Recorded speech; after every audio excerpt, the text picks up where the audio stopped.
ఈ సక్సెస్లో మొదటి కారణం ప్రజల దగ్గరికి సిరీస్ని తీసుకెళ్ళటానికి వారధిగా నిలబడిన వంశీశేఖర్కి థ్యాంక్ యూ.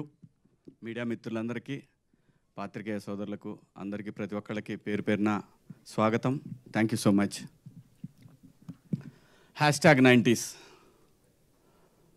కథ వినగానే సింగిల్ సిట్టింగ్లో ఓకే చేశారని చెప్పారు. కథ విన్నప్పుడు సింగిల్ సిట్టింగ్లో కాదు, ఒక ఎపిసోడ్ విన్నా కానీ చచ్చినట్టు ఓకే చేస్తారనిపించినటువంటి స్క్రిప్ట్ ఇది. అంత బాగుంది స్క్రిప్ట్. నేను మిస్సమ్మ సినిమా చేసినప్పుడు ఆ సంవత్సరం కాదు, అప్పటికి ఇండియన్ టాప్ 50 ఫిలిమ్స్లో మిస్సమ్మ కూడా ఒక సినిమా. నీలకంఠ గారు చేశారు అది. ఇవాళ ఇండియన్ వెబ్ సిరీస్లో సౌత్లో కానివ్వండి, ఓవరాల్గా ఎనీ ఓటీటీ ప్లాట్ఫామ్లో టాప్ 5లో ఉండాల్సినటువంటి అన్ని క్వాలిటీస్ ఉన్న వెబ్ సిరీస్ #90s. ఒక ఓటీటీకి అసలు సబ్స్ వస్తాయా రావా అని అనుకుని నేనైతే అనుకోలేదు. గ్యారంటీగా ఈటీవీ అనేది ఒక బ్రాండ్, డెఫినెట్గా వస్తుంది. అది కరెక్ట్గా జనంలోకి తీసుకెళ్ళేటటువంటి టీం కావాలి. ఆ టీం బాపినీడి గారి ఆధ్వర్యంలో నితిన్ గారు, అలాగే సోదరుడు సాయి గారు, వీళ్ళ టీం, మొత్తం టీం అందరూ కూడా మంచి యంగ్ బ్యాచ్ అనమాట. డెఫినెట్గా వీళ్ళ వల్ల వాళ్ళు 24 అవర్స్ ఎప్పుడు చేసినా సరే, ఇప్పుడు మనకు నిద్ర పట్టబోయి ఎప్పుడైనా ఒక చిన్న టెక్స్ట్ చేయాలంటే ఇది ఇక్కడ పలానా చోట మనం ఇది పోస్ట్ చేయాలని అంటే ఆ మహా అనే అమ్మాయి వెంటనే తగులుకుంటుంది, మొత్తం అన్ని పేజీలని రెడీ చేస్తుంది. సో ఇలాగ ప్రతి ఒక్కళ్ళు కూడా ఇది వెబ్ సిరీస్కి అంత బ్రహ్మాండంగా పనిచేశారు. అది బేసిక్గా ఈటీవీ నుంచి ఉన్నటువంటి విషయం. ఈటీవీ విన్ అనేది ఒక సిరీస్తో 5 లక్షల సబ్స్ అసలు నిజంగా సాధ్యమేనా చెప్పండి మీరు? ఎంత పెద్ద పెద్ద స్టార్స్ చేసిన దానికి కూడా 70-80 వేలు రాలేదు అంటే, అలాగని ఇందులో పనిచేసిన స్టార్స్ ఎవరు కూడా స్టార్స్ కాదు. Main reason Aditya writings. ఆ రైటింగ్ లేకపోతే మేమెవరం ఏం చేసినా కూడా, చాలా సినిమాలు చేస్తాం, కొన్ని సినిమాలు ఫెయిల్ అవుతాయి, కొన్ని ఇది అవుతాయి. దానికి ముఖ్యమైన కారణం ఆదిత్య. అంత అద్భుతంగా తన జీవితాన్ని స్క్రీన్ మీద చూసుకున్నాడు, మాలో చూపించాడు. Thank you Aditya, thank you so much. ఇది ఒక నా కెరీర్లో ఒక మెమరబుల్ ఫిలిం ఇది. అన్నట్టు మీకు ఈ ఫిలిం తొందరలోనే ఫిలింగా కూడా వచ్చి తీరుతుంది. ఎందుకంటే దేది కూడా మనం అనుకుంటే అవ్వదు. జనానికి స్క్రిప్ట్ నచ్చినప్పుడు ఖచ్చితంగా వీళ్ళకే ఒక ఆలోచన వస్తుందని తెలుసు నాకు. వాళ్ళు రిలీజ్ చేస్తారని కూడా నాకు తెలుసు వచ్చే నెలలో రిలీజ్ చేయొచ్చేమో నా అభిప్రాయం ఇది. ఖచ్చితంగా ఇది సినిమాలాగా కూడా మీకు రిలీజ్ చేస్తారని నాకు అనిపిస్తూ ఉంది. 6th సెన్స్ ఖచ్చితంగా అయి తీరుతుంది.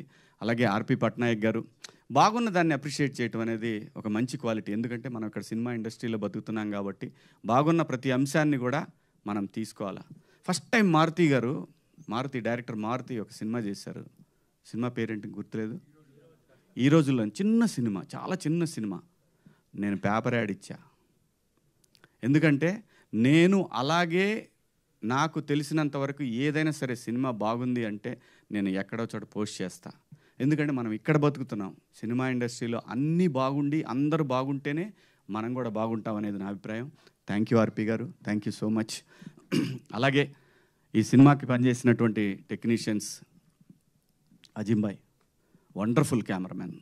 ఆయన ఆల్రెడీ ప్రూవ్డ్ కెమెరామెన్, కానీ దీనికి పనిచేయటం అనేది డెఫినెట్గా డైరెక్టర్కి ఒక ఎసెట్.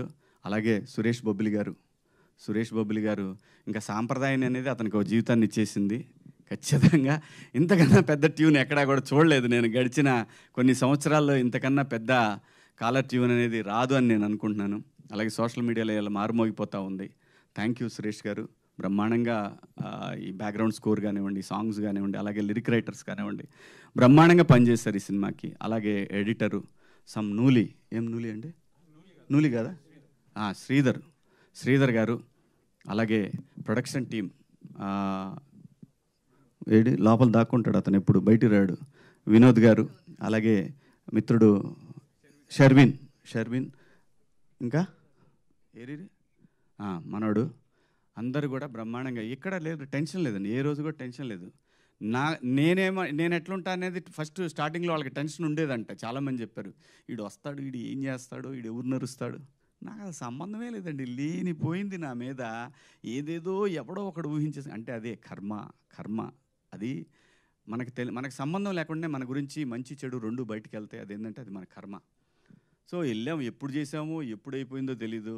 అక్కడి నుంచి అయిపోయి పెట్టి సర్దుకొని బిగ్ బాస్ హౌస్ పోయా. అంత సింపుల్గా అయిపోయింది, అంత బాగా జరిగింది, ఇది అంత అద్భుతంగా జరిగింది. దీనికి రీజన్ ఏంటంటే ప్రొడక్షన్ బన్ను కానివ్వండి. బన్ను అంటే రాజశేఖర్ మన నవీన్ గారి తమ్ముడు. నవీన్ గారు ఎంత ప్యాషనెట్ అంటే ఆయన ఒక్కొక్క నెక్స్ట్ ఫిలింకి ఆయన తయారు చేసినటువంటి విఎఫ్ఎక్స్ కానివ్వండి, అవన్నీ ఎంత బ్యూటిఫుల్గా ఉన్నాయంటే కిక్ వస్తుందండి. అట్లాంటివి చూసినప్పుడు అనిపిస్తుంది. నాకు ఆయన ఒక కొన్ని విజువల్స్ చూపించారు, ఎంత అద్భుతంగా ఉన్నాయంటే అలా చూస్తూ 2 hours 3 hours అలాంటి విజువలైజేషన్ అలా వెళ్ళిపోతూ ఉంటే ఎక్కడికో తీసుకెళ్ళిపోయాడు అసలు ఆ విజువల్స్ అన్నీ కూడా. Such a wonderful director. అంత విజన్ ఉంది కాబట్టే ఈ స్క్రిప్ట్ వినగానే వెంటనే యాక్సెప్ట్ చేశారు. అలాగే ఇక ఆర్టిస్టుల గురించి చెప్పాలి. ఇది ఏదైనా సరే, ఏ ఆర్టిస్టులైనా దీనికి కుదిరింది అని అంటే అది తను రాయటం వల్లనే. ప్రతి ఒక్క క్యారెక్టరు ఆ అబ్బాయి చెప్తాడు, సాయిరామ్ ఓడి అసలు ఆ డైలాగ్ ఫస్ట్ నాకు అర్థం కాలేదు. మళ్ళీ చెప్పు అన్నట్టు విన్నా. అంత ఫాస్ట్గా చెప్పేయటం, అది కూడా ఎంతో ఫన్గా ఉంది. ఫాస్ట్ చెప్పినా కూడా తరువాత కావాలని ప్రతి ఒక్కళ్ళు కూడా చూస్తారు, అది రివైండ్ చేసి మరీ చూస్తారు. అంటే ఎక్కడో తను స్ట్రైకింగ్గా అనిపించింది తను డైలాగ్ చెప్పే విధానం కానివ్వండి. అలాగే సందీప్ మాస్టరు, ప్రతి ఒక్క చిన్న క్యారెక్టర్ కూడా బయటికి వచ్చి ఎలివేట్ అయిందంటే దానికి రీజను స్క్రిప్ట్లో ఉన్న దమ్ము. స్క్రిప్ట్ బాగుంటే, ఆర్టిస్టులు కరెక్ట్గా సెట్ అయితే ఇదిగో ఇలాంటి రికార్డ్సే వస్తాయి బయటికి. దానికి బెస్ట్ రీజను ఆదిత్య. ఎక్కడ పోయినా సరే ఆదిత్య, ప్రతి ఒక్కదానికి ఆదిత్యనే కారణం అండి, అంతే, వేరే ఏం లేదు. ఒక సినిమాకి దాసనారాయణరావు గారు పెట్టిన పేరు కెప్టెన్ ఆఫ్ ద షిప్ అనేది అద్భుతం, అంతే. దానికి డైరెక్టరు, ఆ రైటరు, ఆ రెండు తనే కావటంతో ఎక్కడికో తీసుకెళ్ళిపోయాడు. అలాగే మౌళి సోషల్ మీడియాలో మంచి పాపులర్ ఇన్ఫ్లుయెన్సర్. తను బ్రహ్మాండంగా చాలా బాగా చేశాడు. ఏజ్డ్ అయినా కానీ మనిషి చిన్నోళ్ళకి కనపడ్డాడు. మంచి ఏజ్డ్ అంటే పాపం మరీ ఏజ్డ్ ఏం కాదు, ఓ 28 29 ఉంటాయి అంతేనా మౌళి? లేదా ఎంత కరెక్ట్ ఫిగర్ ఎంత? ఆధార్ కార్డు మీద ఓకే, ఆధార్ కార్డు మీద 22 అంటే 24 వేసుకోవచ్చు కన్ఫామ్గా. ఎందుకంటే ఇండియన్ సైకాలజీ, ఎందుకంటే ఉన్నదానికంటే 2-3 తక్కువ చెప్పాలి, లేకపోతే బాగోదు. నాకు 47 అని చెప్తా ఎవరిని అడిగితే. ఆధార్ కార్డు చూస్తే మారిద్ది మళ్ళీ, అది వేరే విషయం చెప్పుకోవడానికి. కానీ కనపడటానికి 25 ఉన్నా కదా, యాక్సెప్టెడ్. Okay thank you. ఎందుకంటే లేకపోతే మళ్ళీ అన్ని నాన్న క్యారెక్టర్లు, తాత క్యారెక్టర్లు పెడతారు, అదో టెన్షన్ మొదలైంది. ఇప్పుడు 3 పిల్లలు ఎద్దులాలు ఉన్నారు, ఆ ఎద్దుకు నేను ఒక ఎద్దులాగా కనపడతా దాంట్లో. సో అంటే మేమిద్దరం మా డైరెక్ట్ వెళ్ళిపోయాడు, ఇతను మళ్ళీ బాత్రూమ్కి వెళ్ళాడు. అతని సక్సెస్కి పడిపోతున్నాయి, అర్థం కావట్లేదు ఏం చేయాలో దాని తర్వాత. సో మేమిద్దరం అనుకోని కదలే, తను కొంచెం లావుగా ఉంటే బాగుంటుందని ఫీల్ అయ్యాడు. అతని ఇన్నర్ ఫీలింగ్ నాకు అర్థమయ్యి నేను కూడా గట్టిగానే ప్యారడైజు, మెహఫిల్లు, అలాగే మన జొమాటో, స్విగ్గీలు అన్నీ బాగా వర్కౌట్ చేసి మీకు కనపడటానికి ముందు వెనక అద్భుతంగా పెంచేసి క్యారెక్టర్ కావాల్సిందని చెప్పి. ఎందుకంటున్నానంటే నేను క్యారెక్టర్ కావాలనుకున్నప్పుడు చేయగలము, తెలుగు ఆర్టిస్టులు కూడా చేయగలరు. దయచేసి ఆర్టిస్ట్ అనేవాడు చెయ్యగలడు అని అనటానికి చాలా చాలా చాలా క్యారెక్టరైజేషన్లో మీకు కనిపిస్తూ ఉంటాయి. సో కొన్ని పాత్రలు అలా వచ్చినప్పుడు వాటిని వాడుకున్నప్పుడు డెఫినెట్గా ఇలాంటి బాగుంది అనే అప్రిషియేషన్ వస్తుంది. సో ఇక నా పర్సనల్ ప్రమోషన్ కోసం అయితే మంచి క్యారెక్టర్లు చెప్పండి, ఖచ్చితంగా చేస్తాను. మంచి క్యారెక్టర్లు అయితేనే చేస్తాను. ఎందుకంటే 10 ఏళ్ళు సినిమా చేయనప్పుడు సర్వైవ్ అయిన నేను ఏదో ఒక సక్సెస్ వచ్చిందని చెప్పి ఏది పడితే అది కూడా చేయాలని నాకు లేదు. నాకు చిన్న బిజినెస్ ఉంది, అదే భూమిని నమ్ముకున్నాను. ఆ భూమి తల్లి నన్ను కాపాడుతూ వచ్చింది. సో ఆ భయం లేదు. మంచి పాత్ర అయితే మళ్ళీ 2-3 రోజులు క్యారెక్టర్లు కూడా దయచేసి చేయను. ఎందుకంటే ఆ 2-3 రోజులు మనం వ్యాపారంలో పెట్టామంటే బ్రహ్మాండంగా ఏదన్నా మంచి డీల్ తగిలిందంటే మంచి డబ్బులు వస్తాయి, అది కూడా ఉంది. సో కాబట్టి మంచి పాత్రలు చేయాలనే ఉద్దేశమే. అలాగే వాసుకి గారి గురించి చెప్పాలంటే తను బాలచంద్ర గారి శిష్యురాలు, బ్రహ్మాండమైన ఆర్టిస్టు. ఏమాత్రం ఏమారపాటుగా ఉన్నామో తొక్కేస్తారు. అంటే ఫిజికల్గా కాదు, యాక్టర్గా అద్భుతం. ఎందుకంటే చాలా బాగా అనిపిస్తుంది. ఇంకా ప్రామిస్గా చెప్తున్నా, అది నిజంగా మా ఇద్దరి మధ్యలో ఇంకా కొన్ని సీన్స్ ఉంటే ఫన్ బాగా వర్కౌట్ అయ్యేదేమనిపించింది. అక్కడికే వాళ్ళు ఈడెప్పుడు తొందరగా అయిపోద్దని అనిపించిందేమో, తొందరగా కంప్లీట్ చేసి పంపించారు. కాబట్టి మేడం థ్యాంక్ యూ. దాని తర్వాత ఇక మా వాడు ఉన్నాడు, వాడు చిన్నోడు, దారా ఈయన హీరో అని చెప్పి నేను చెప్తే వాడు టోటల్గా వాడే తీసుకుంటున్నాడు, మాకు ఎవరు గీట్ల క్రెడిట్ లేదు అనే అనాలని ఉంది, కానీ అలా ఏం అనరా నేను. నిజంగా నేను ఈ సిరీస్కి నువ్వు ఒక ఆంజనేయ స్వామి లాంటి వాడివి, లేపేసావు అంత బ్రహ్మాండంగా. సో ఏంటి వెంకటేష్ బాబులా చేస్తున్నావు అటు ఇటు. నిజంగా చాలా బాగా చేశాడు, బాగా ఆర్టిస్ట్ వీడు. చదువు వదిలేసైనా యాక్టింగ్ చేయడానికి రెడీ అయ్యాడని అంటే వాళ్ళమ్మ మొన్న కొట్టింది. సో కాబట్టి అదేం లేదుగా, చదువు చంపేస్తా, లేకపోతే సెట్టుకొచ్చి కొడతా. సో మంచి ఆర్టిస్టు అందరూ, ప్రతి ఒక్కళ్ళండి, ప్రతి ఒక్క పాత్ర అద్భుతంగా చేశారు. ఎవరు కూడా ఇది ఈ సినిమాలో వాళ్ళు చేశారు వీళ్ళు చేశారు ఏమీ లేదు. ప్రతి పాత్ర అద్భుతం.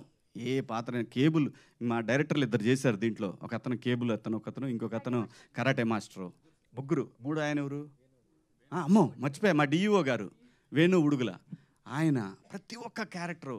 అలాగే ఆ బాక్సులు తీసుకొస్తాడు, మా ప్రొడక్షన్ ఆయన చేశాడు కదా, బాక్సులు తీసుకొచ్చి ఆయన ప్రతి క్యారెక్టర్కి ఐడెంటిఫికేషన్ వచ్చిందంటే థ్యాంక్ యూ ఆదిత్య, ఇది నీ వల్లే సాధ్యమైంది, నీ రైటింగ్ వల్లే సాధ్యమైంది. ఎందుకంటే మేమందరం కలిసి నీకు పెద్ద సక్సెస్ ఇచ్చి నేను ఎత్తిన ఓ పెద్ద బండరాయి పెట్టాము, దాన్ని మొయ్యలేక సావాలి నువ్వు ఇప్పటికి ఇక్కడి నుంచి. ఖచ్చితంగా తను ఆ కెపాసిటీ తన దగ్గర ఉంది, ఆంజనేయ స్వామిలాగా లేపేస్తాడని తెలుసు. Thank you ETV, thank you Naveen గారు, థ్యాంక్ యూ సో మచ్. ఇంకెవరైనా మిస్ అయినా అదిగో మావాడు ఇట్రా, ఈయన్ని మీరు ఆర్టిస్ట్గా చూడకండి, వీడు పెద్ద డైరెక్టర్ అవుతాడు, రాసుకోండి ఈ మాట నేను చెప్తున్నా. ఈరోజు ఖచ్చితంగా మంచి డైరెక్టర్ అవుతాడు ఈ అబ్బాయి, బాగా టాలెంట్ ఉంది కుర్రాడి దగ్గర, బాగా చేసావు నాన్న. Thank you so much. అలాగే మా కాస్ట్యూమ్ డిపార్ట్మెంట్ కానివ్వండి, ఇంకెవరు దాక్కుంటున్నారు ఇక్కడ, ఆయన గురించి నా కలరిస్ట్ అంటే నాకేం తెలుసు అండి, నేనేం చెప్తాను. మా కెమెరామెన్ ద క్రెడిట్ అంతా ఆయన. అలాగే మా డేవిడ్ పాల్ గారు, ప్రతి ఒక్కళ్ళు కూడా ప్రతి పాత్ర ఇందులో మీ కళ్ళ ముందు కనిపిస్తూ ఉంది. అందరూ అద్భుతంగా చేశారు. సక్సెస్ రావటం అనేది చాలా కష్టంగా ఉన్నటువంటి రోజుల్లో ఈటీవీ విన్ యాప్ అనేది ప్రపంచం అంతా ఈరోజు తెలిసేలాగా ఒక రైటప్. థ్యాంక్ యూ ఆదిత్య, ఎన్ని థ్యాంక్స్ చెప్పినా నీకు చాలా తక్కువే అందరం. సో ఆ క్రెడిట్ గోస్ టు ఈ సక్సెస్కి కారణమైనటువంటి డైరెక్టర్. జై ఆదిత్య, జై బాలయ్య. థ్యాంక్ యూ శివన్న గారు, థ్యాంక్ యూ సో మచ్. ఏమండి ఏమ గురించి కూడా చెప్పాలి, 4 మొక్కలు. చాలా బాగా చేస్తున్నారు, కాకపోతే ఇంకా బాగా చేయాలి. Thank you Shivanna, thank you so much.